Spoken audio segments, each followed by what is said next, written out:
Hello and welcome to the Startup Operator Podcast. I'm Roshan Karyappa. We often speak of product market, founder fit, and my guest today embodies that last bit perfectly. Abhishek Goyal has had a ringside view of the Indian startup ecosystem for the last couple of decades, both as an investor and a founder. So it's not surprising that along with his co-founder Neha, he started Tracxn. Tracxn is one of the world's largest platforms for tracking startups and private companies. It's used by VCs, PE funds, M&A teams, and so on for deal sourcing, identifying M&A targets, deal diligence, and a bunch of other things. On this episode, Abhishek spoke about how the Indian startup ecosystem has evolved, the key differences he sees in founder and sector attributes, the reasons for the current fundraising frenzy, which we cover on the Startup Operator Roundup, why he believes decacons will soon become the norm, and also how he is building Tracxn. This was a fascinating conversation. So let's dive right into this episode of the Startup Operator Podcast with Abhishek Goyal of Tracxn. Hey, Abhishek, welcome to the Startup Operator Podcast. Thank you so much for making the time. Thanks, Roshan. Really excited to be here. Thanks for inviting me. My pleasure. It's a delight to have you. So Abhishek, I was just saying that, you go back 15 years in the startup ecosystem also. And I would love to start with your broad thoughts on how the startup ecosystem has evolved, and particularly with everything that's happening right now, including the fundraisers and the M&A activity that we see, right? We've certainly come a long way since the time you pitched Flipkart to the good folks at Axle back in 2008 or 2009, right? So what do you see happening right now? And in your opinion, what is driving all of this activity? No, so I think if you go back 2008, 9, 10, I think India used to attract less than, let's say, $1 billion in funding every year. Yeah. And we would broadly see like 2 to 3 rounds every week. So that's where we were. And from there, we have now come where last 5 years, I think we had seen north of $10 billion in funding every year. Anecdotally, we can see that we are at least listening to 10 to 20 rounds every week now. So I think the acceleration has been phenomenal. I think we have come a very, very long way. It's roughly in my head, it's like 10 to 15 times in the last 10 years. And I think the way it has happened is, I think there was businesses earlier, but I think after Flipkart moment happened, people realized that it set a new bar, right? That people can create companies so quickly. And that just opened up the floodgate for startups in India. And if we continue to down this path, I think the flywheel is very strong. And if we manage not to break this flywheel, I think I typically tell people that we have started IPL of startup world. And there's a lot of promise in future. We are not at the peak. It still feels like middle of a big history being created. And the future can be significantly larger and brighter than where we are today. Today, we are second largest startup ecosystem in the world. Just to put it in context, we are larger than Japan, we are larger than UK, we are larger than Germany. All these countries which have much larger GDPs than India, they are much better per capita income, but we are attracting much more capital than all of them. And that's something one needs to notice properly. And then we are today between 10 to 20 billion of investment every year. In comparison, US would be closer to like north of 150 billion. But everybody else is significantly behind, and we got really good momentum going for us. So we need to make sure that we continue on that trend. And I think the future is pretty bright. I think in 10 years, it can look very different from what it is today. It can make today look very small. Like 2008 to 10 looks very small from today, and it almost looks meaningless. And so future can be that bright. We are creating large category creating companies which are not just winning in our domestic markets, but are actually becoming winners in their global markets. And that is something which is very unique. This used to happen in no other industry except startups outside. Like IT industry was the first industry where India was creating global leaders. And then we created companies like TCS and Infosys, it became like top 10 companies globally. But if I compare this to any other industry like auto, I don't see those examples. And startup world is creating such many examples where we are becoming category creating companies. Look at Zoho, look at Freshworks. So all of them are done it. If I compare Postman, they have probably created the best product in their markets. So we are breaking a lot of barriers. We are creating category creating companies, and we just have to make sure that we don't manage to break this flywheel. And it's very easy to break, right? If I look at 4 or 5 years back, we had this whole noise around angel tax, which was a big setback to the entire ecosystem. But thankfully, we came out of that very quickly. And I think we have to do all these other things so that this momentum continues and we can see a place where today become very meaningful with respect to where we are in 10 years. Right. Yeah. I've heard you say that, we should aspire for decacons now and the times of unicorns are passe, right? And it certainly feels like it, I mean, what was Flipkart's Series A? I think it was a couple of $1 million, right? From Axel. Correct. So I think we did $1 million seed and we managed to buy like 25% of the company for that. And then Tiger came and did a $9 million round. But that sounded mega numbers from that context. Nobody imagined that a company could raise some. Just to put it in context, I think MakeMyTrip went IPO to raise $70 million because nobody thought that people could raise that kind of money in private markets. So that's how numbers were then. I think in 10 years, Decacon will also be not a big deal. I think we would start shooting for Actocons. Some of these companies which have become unicorn in this cohort, a lot of them will become $100 billion companies in less than 10 years. And I think that momentum is very exciting to see across the board. Right. No, I think we are just looking at some of the domestic market numbers itself are so huge, right? And we're not even considering the global market in some sense. I mean, which means that, these numbers can accelerate orders of magnitude, right? 10x at least in that sense. On any of these businesses, whether you consider e-commerce with something like Nykaa or even EdTech with Byju's and Unacademies and so on, right? So, you mentioned the T word, Tiger, right? And we are in the Tiger and SoftBank era of venture funding with mega deals happening at lightning pace, right? There was an article by Everett Randall of the Founders Fund where, it's called Playing Different Games. And he was basically saying, look, I mean, these guys have changed the game, right? They're deploying capital at such a furious pace, right? And so the old norms of venture capital doesn't hold good anymore, right? So from your perspective, how do you see that changing? Do you feel like the FOMO aspect is at its peak at this point of time? And do you think that it's coming at the cost of more relaxed or lesser diligence? And do you see this overall as a net positive for founders? So I think like in 10 years, look at global markets and see what has changed. I think unicorn word didn't exist before 2013 in the shape we understand it today, right? So 2013, people used to say that you have to back companies which go very deep. We have to look at winners. We have to look at home runs, not as companies which can return 5x money, right? And people were chasing that thing, but name was coined only 8 years back. And at that time also the thesis was that ownership matters because the upside is capped. So you have to own 20% because there are only 5 unicorns being created every year. This is in US, this is not everywhere else. And it made sense to go after ownership, go after portfolio construct, and all of that mattered. But I think the pace of innovation has changed a lot in the last 10 years, which basically means 2 things has happened. One is there are a lot many more opportunities now. So a lot many more companies are becoming unicorns. Secondly, the companies are going much deeper. Think about Coinbase. They are $100 billion market cap company. They were right. So when you are finding some of these companies, it makes sense to go after them. So if you meet a company which can become 10 billion or 50 billion or 100 billion, then it doesn't matter what stage you enter at. And then it also makes sense to give them enough money so that they can actually create fundamentally strong companies and achieve their peak potential, right? So when the underlying ecosystem changed, you have to create a new playbook. You can't keep playing with the old playbook of ownership and portfolio construct. They are not going to work out. There is a crazy story. I heard it in one of the podcasts that there is a guy who invested $300,000 in Coinbase. And at IPO, his holding was worth $2 billion. Right? If there are so crazy returns possible in an ecosystem, so underlying infrastructure has changed. You have to change the playbook. And I think for some of these deep companies which can become 50 or $100 billion companies, I think you need a playbook which has a lot more capital and a lot more flexibility in terms of where and how you can deploy. So I think I don't necessarily see a Tiger as the one-off, or is it is a new playbook which is designed for companies which can become very, very large. And you can expect a lot many more players doing similar kind of plays in a sense that they will start figuring out markets which are becoming larger. They will be flexible in terms of capital they put. They will be flexible in terms of stage they enter in and make sure that you are in a winner. So the playbook is not about having ownership in few companies, but it is about being part of companies which will become megacons or hectocons in long run.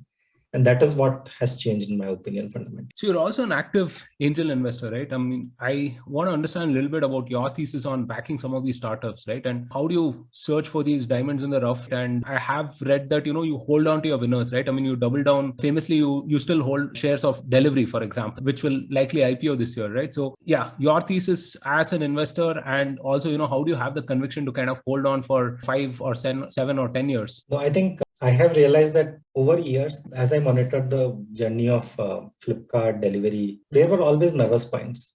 But I realized that every few quarters, these companies would break out of those ceilings and they would raise the expectation from the company. So they would become much larger than what I initially thought they could become. And that would keep happening every year.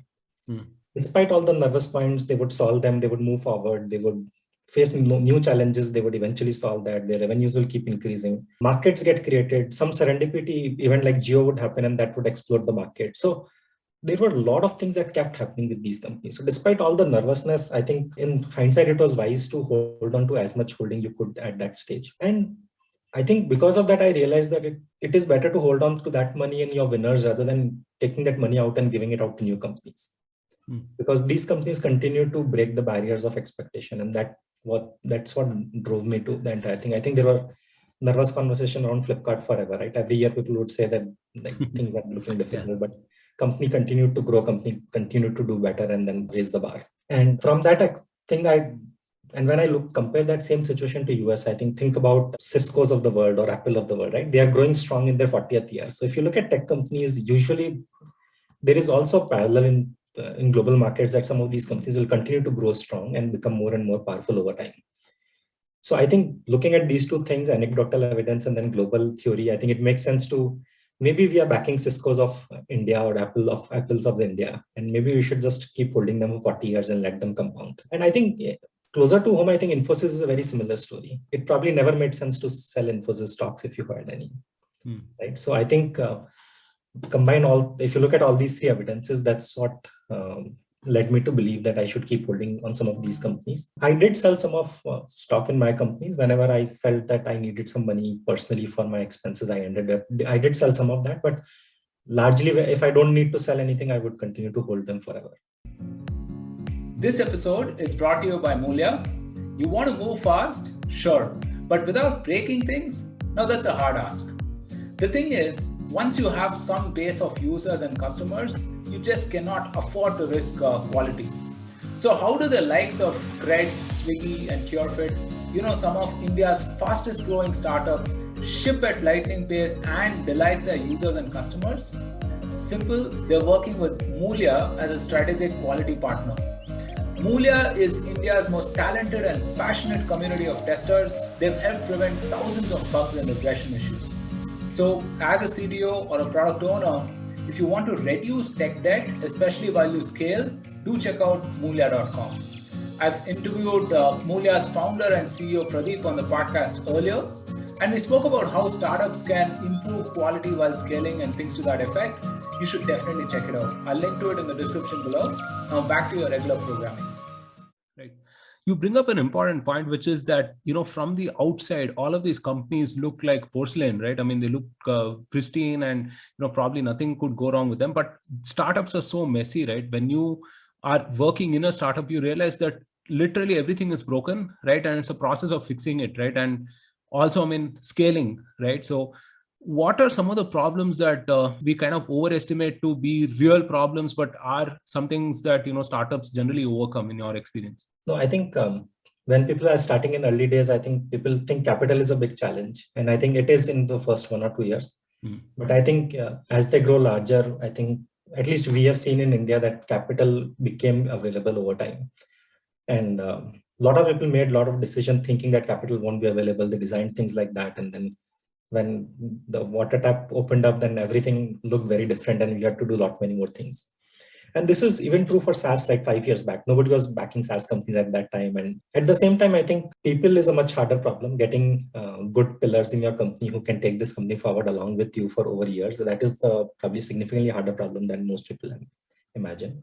So let's speak about founders, right? And again, here I want to do a little bit of a comparison between 2008 and 2021, right? What has really changed fundamentally? So when you look at some of the newer founders, do you see attributes of Sachin and Vinny in them? And what do you see has changed? One clear significant thing that I see is that ambitions have become, 10x or 100x right now, right? I mean, ambitions and aspirations have risen. Any other attributes that you see?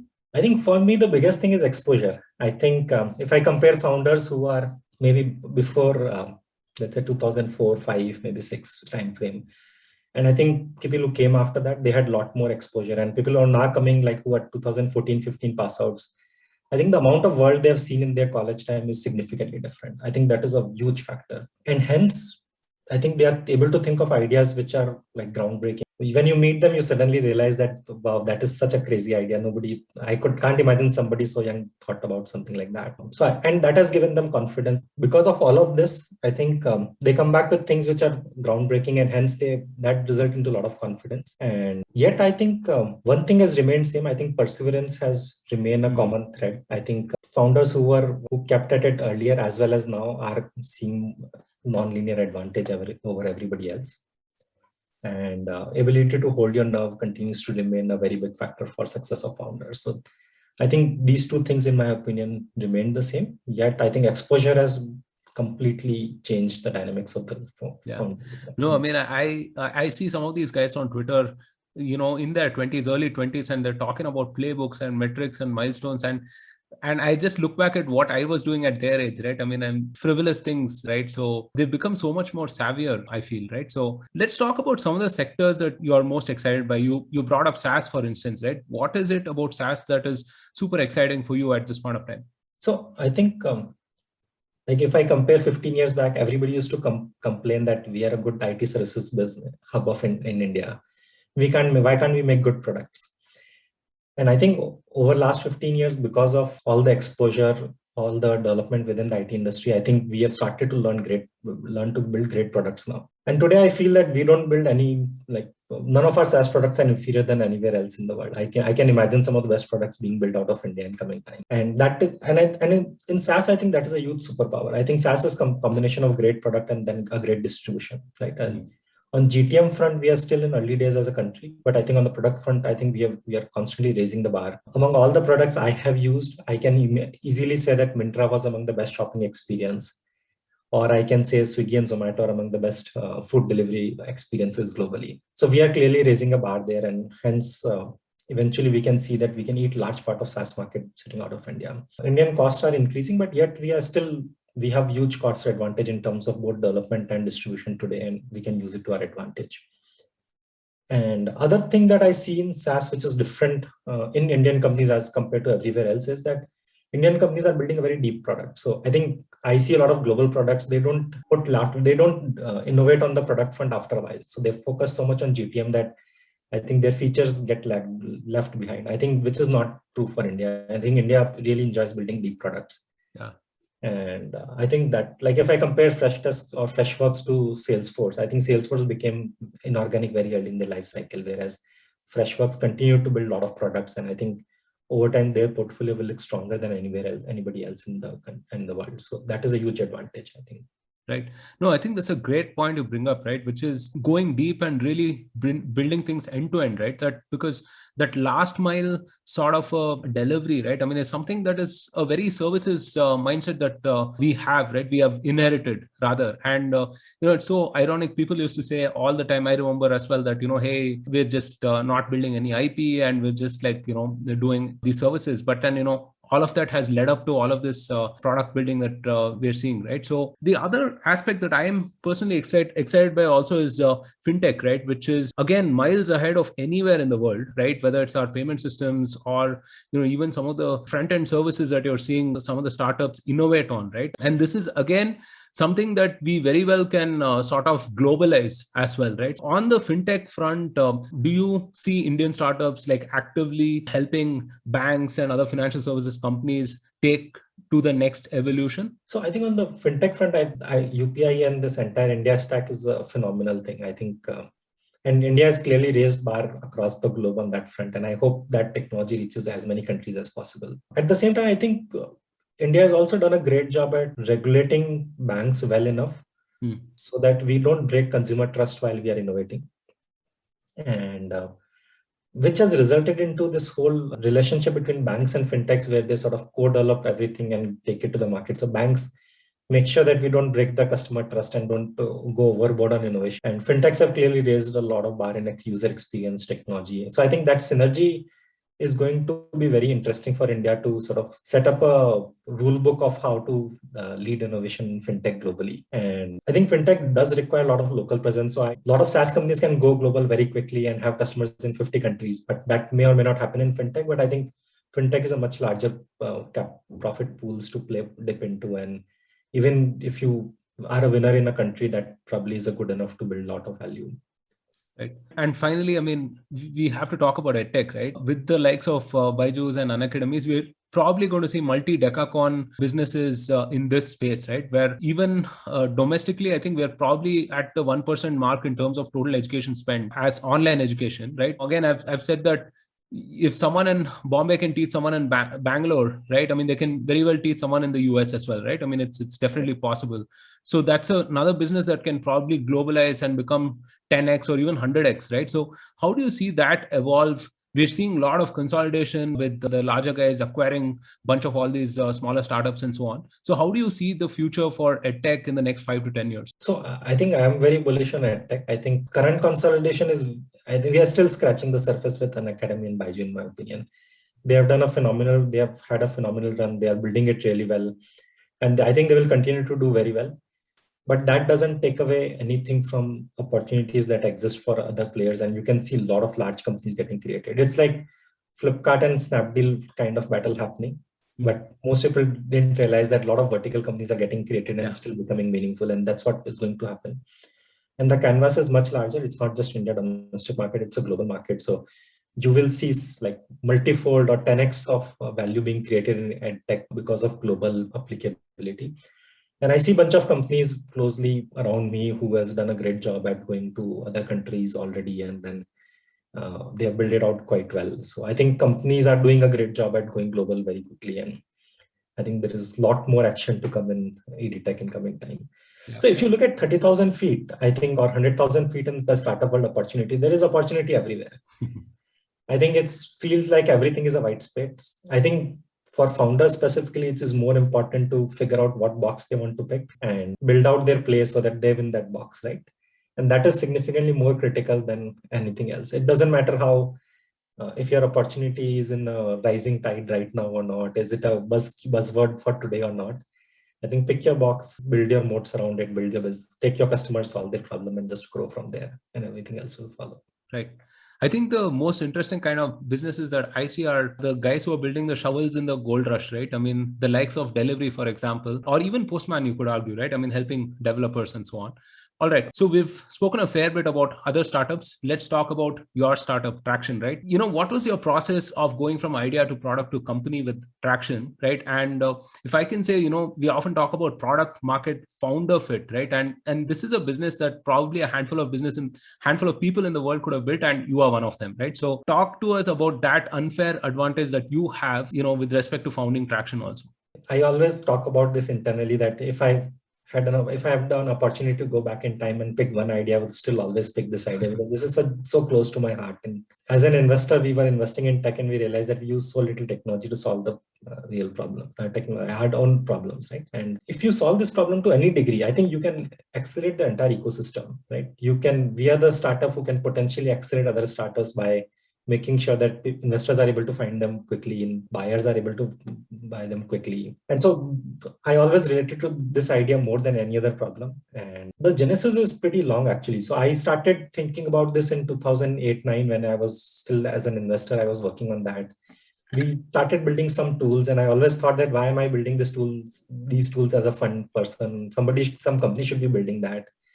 Neha thought of this idea independently. She actually again wrote some tools to find competitors of a company and all that. And over time, when we exchange notes, we realized that we can actually build a company which will solve this for every investor in the world instead of everybody reinventing the same wheel. Right? And it took us 3-4 years before I think Neha took the call first. She started building this full time, and I joined a little bit later, I think a few months later. And we got incubated in Lightspeed US. They had a summer program with Stanford, and that's where we spent 3-4 months build out. We realized that obviously Silicon Valley is going to be the largest market, so we wanted to start there. So we spent 4 months in Valley and then worked with a lot of customers. And when we figured out what exact piece of the puzzle we wanted to solve, we realized that it will take a lot of technology, but it will also need a lot of human in the loop to solve this problem. So then we came back to Bangalore and started building from here. And I spent first for 2 years in US, and then when we realized that we are able to sell remotely to all the countries, so then we moved back and just built our entire sales team in Bangalore.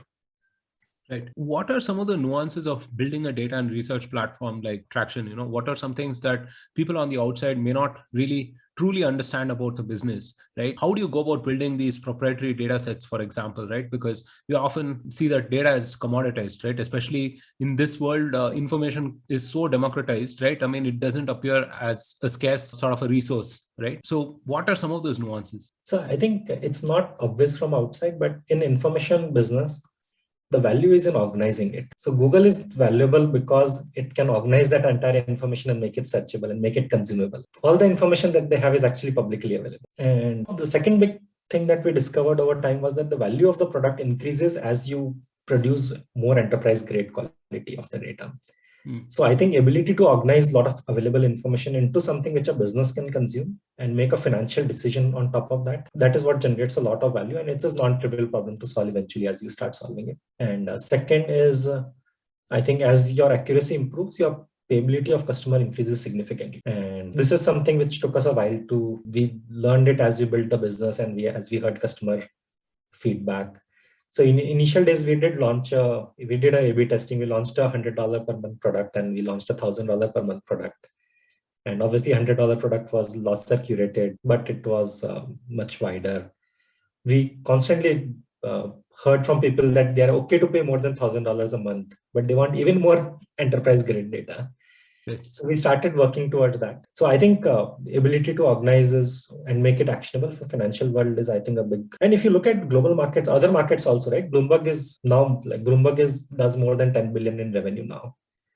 And if I look at entire B2B information space, they generate north of $10 billion in free cash flow every year.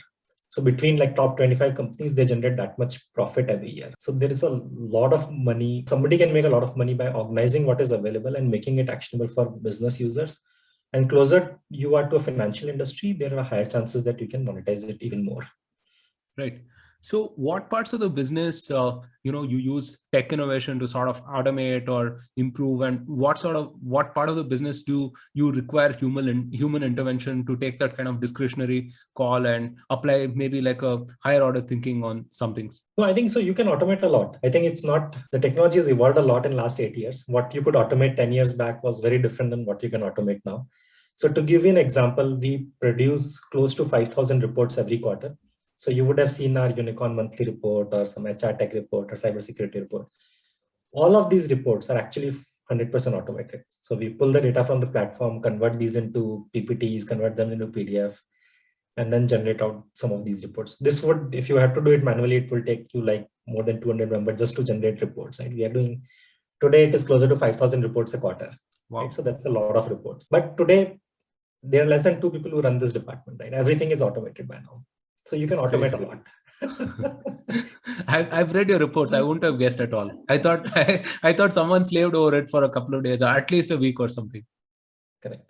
So I think there's a lot of automation possible. Yet every data point that goes into the platform has been reviewed by somebody. So that we make sure that every output of automation eventually gets reviewed manually. Plus somebody actually reviews, somebody also does a dipstick to make sure that it is enterprise grade. So that is the whole balance that one needs to build, that you don't go overboard on curation, but you don't go overboard on automation as well. I think that fine balance to make sure that somebody who is writing $100 million check and he's looking at something, it is something he can depend on, or he or she can depend on.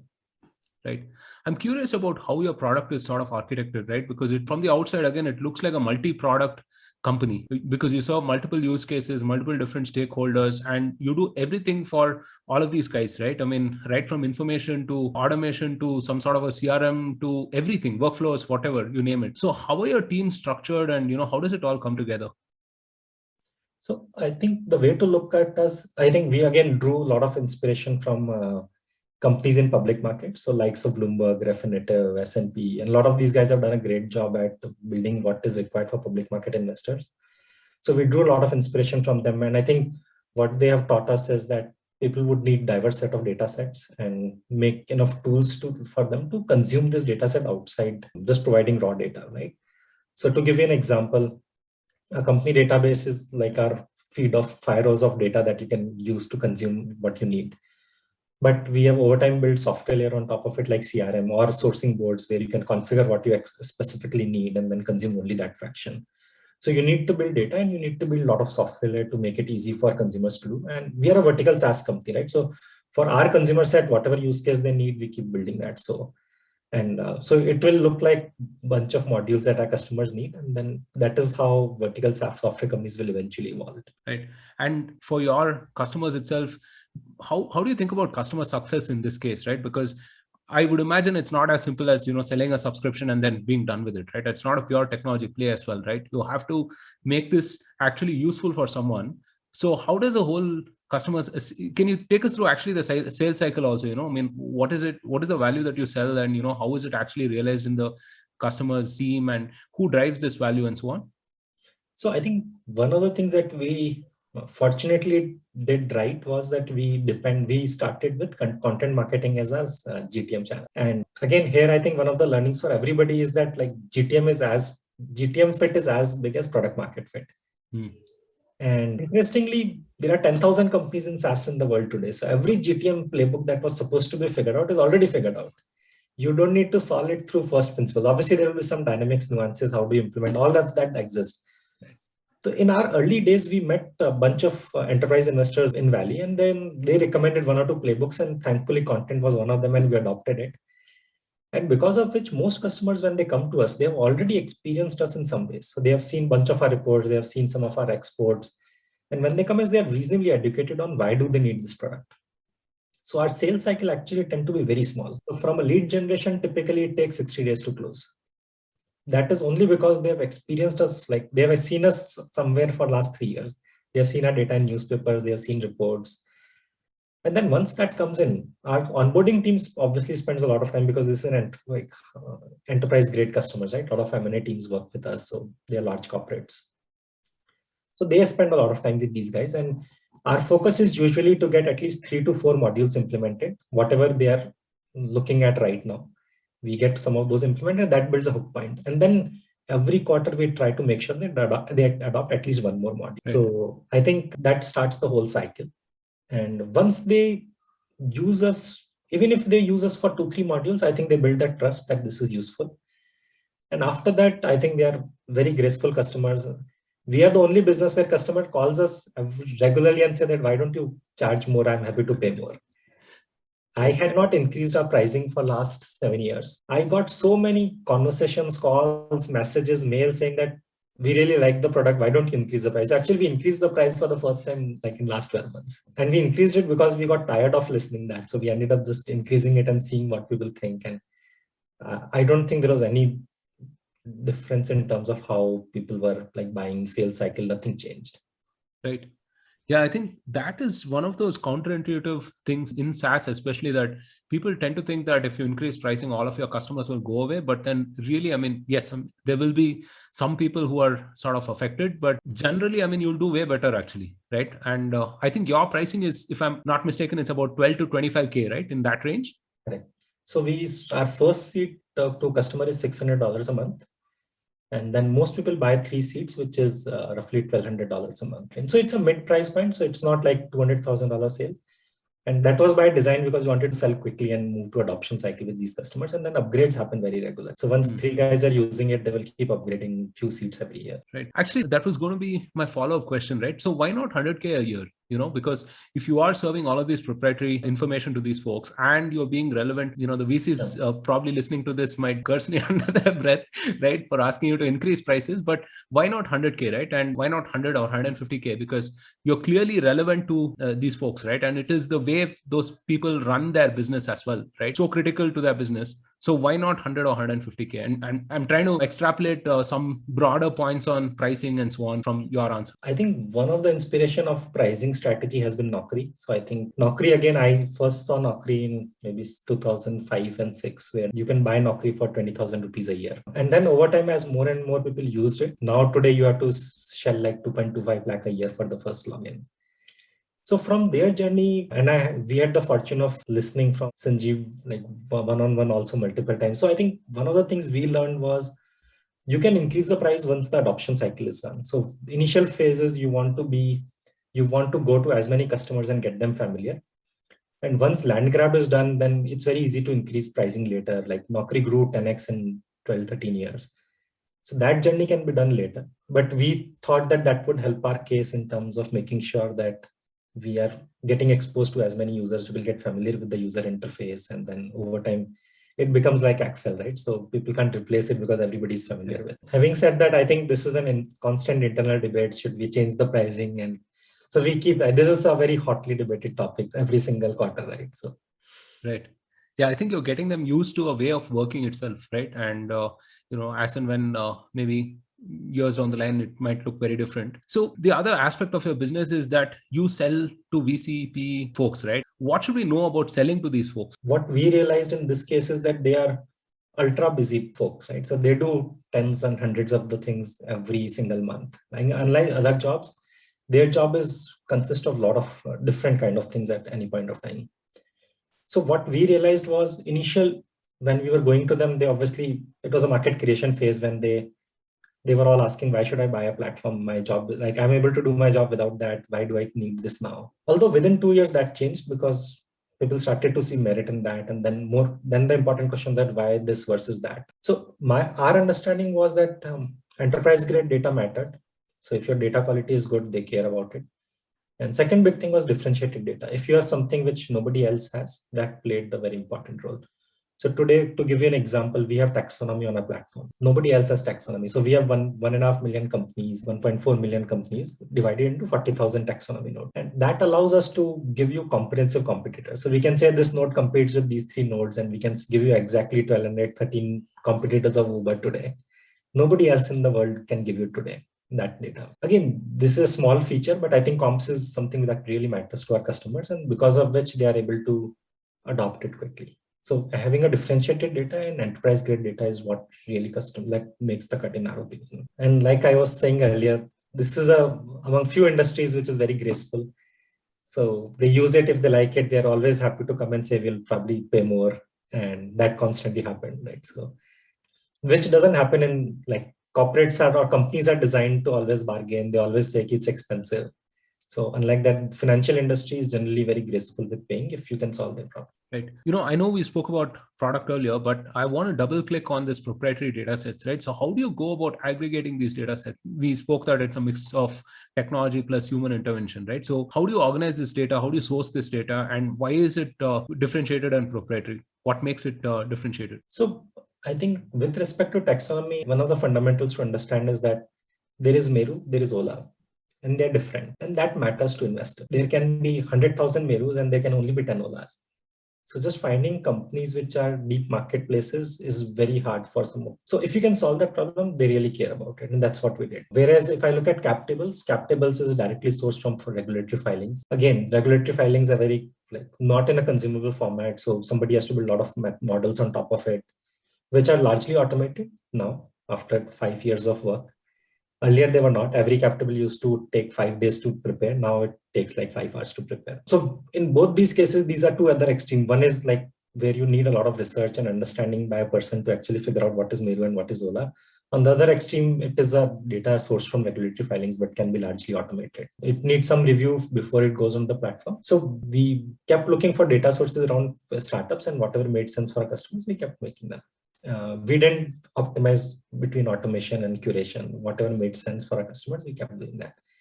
And over time, it got automated. Interesting. So, Traction was founded in 2013, I think, right? And it's been an 8-year journey so far, and you still have a long way ahead, right? What are some high-level challenges you are solving in this stage of the journey as a founder? So I think so first, broadly 3 to 4 years went into building a platform which customers use, give enough data into that. And last 3 years has a lot of, and that engine has started to work really well. And it is auto scaling on its own. Now there's a lot of things get launched without me getting involved at all. And last 2 to 3 years has been largely around GTM. So now we need to start scaling it to lot many more countries, lot many more customer segments. I spend a lot of time in marketing and sales now. So that is where I do a lot of work. My sense is that another 2-3 years that cycle will turn, and then distribution will auto start scaling, and then I'll probably end up spending some time on adoption as well as product again.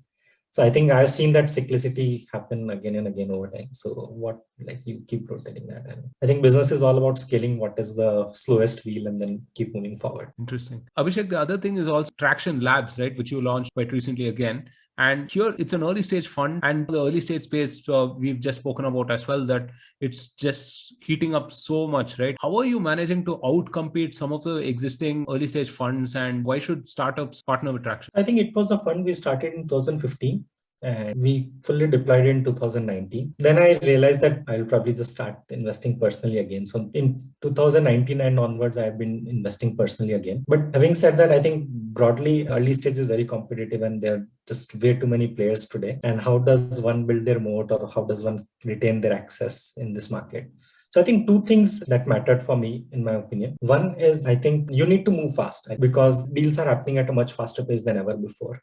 And at seed stage, the check sizes are small. There are many more options. So you can't sit and you can't do research for 4 weeks and then decide, which essentially means that you need to be a lot more prepared than any other stage. So you need to understand what markets are scaling, what is happening in the global market a lot more than ever before. But seed stage is also very collaborative in nature. So unlike Series A, where one person gives a term sheet, then everybody else loses, right? Seed stage is very collaborative. Every round will have 10 to 15 people involved. So a lot of curation happens. You get a lot of qualified deals. Other than that, I think being empathetic to the founder is still a great superpower. I think most people know it, but they don't implement it as much as it is needed. And one can raise a lot of bar there today. So these are the two things that I think matters a lot. But today I behave more like an angel than a micro fund or a seed fund today. So I invest personally in most of the companies. All right. This has been a very interesting conversation, Abhishek. Really have understood all the various nuances of Traction itself, right? So going forward, what do you have coming up from your end? What would you like to talk about? So I think on the Traction front, one of the things that I really want to spend now is just making sure that we reach out to as many funds as possible. The market is still starting it's very early days for our market. And I think public market and industry is doing north of 25 billion in revenue right now. And I think as private market deployment increases, I think this market will open up significantly in coming years. So we really want to make sure that we are geared up for that. We scale up our distribution teams and make sure that we become one of the largest players globally. And again, I think product continues to be very strong for us. I think we need to make sure that we have as many customers as possible.